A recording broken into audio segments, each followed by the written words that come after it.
नमस्कार, आप देख रहे हैं परिवर्तन बिहार। मैं हूं आपके साथ शुभम।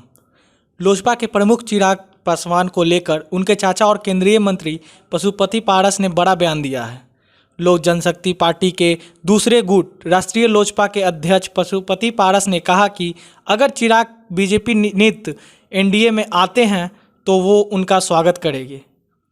उन्होंने रालोजपा और लोजपा के विलय होने पर भी अपना विचार रखें। माना जा रहा है कि चिराग पासवान और उनका चाचा पशुपति पारस के बीच सियासी जंग के बाद अब छंटने लगे हैं। लोजपा के दोनों गुटों के विलय होने के साथ चिराग एनडीए में वापसी कर सकती है। केंद्रीय मंत्री पशुपति पारस ने सोमवार को कहा कि 28 नवंबर को पटना के रविंद्र भवन में लोजपा का 23वां संस्थापना दिवस कार्यक्रम मनाया जाएगा। इस दौरान उसमें पत्रकारों से चिराग पासवान के एनडीए में आने पर सवाल किए जाएंगे।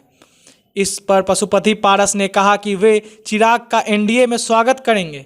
वहीं लोजपा के दोनों गुट रालोजपा और लोजपा के विलय होने पर कहा कि ये परिस्थितियों पर निर्भर करता है। पशुपति पारस के इस बयान के बाद बिहार के सियासी महकमे में चर्चा का दौर शुरू हो गया है। बीते कुछ महीनों से चिराग पासवान का बीजेपी प्रेम खूब छलक रहा है। पिछले दिनों गोपालगंज और मोकामा उपचुनाव में चिराग ने बीजेपी का प्रचार भी किया था। आगामी कुढ़नी उपचुनाव में भी वे बीजेपी कैंडिडेट के समर्थक का ऐलान कर चुके हैं। हालांकि वे अपने चाचा पशुपति पारस की वजह से अब तक एनडीए से भी अलग रह रहे हैं।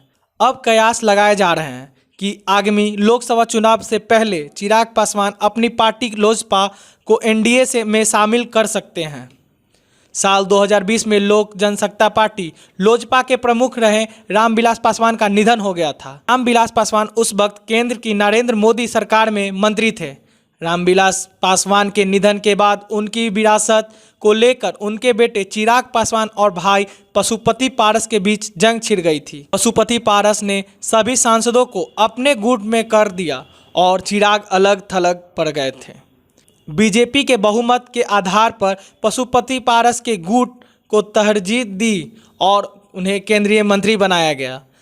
इससे नाराज होकर चिराग पासवान ने एनडीए भी छोड़ दी थी।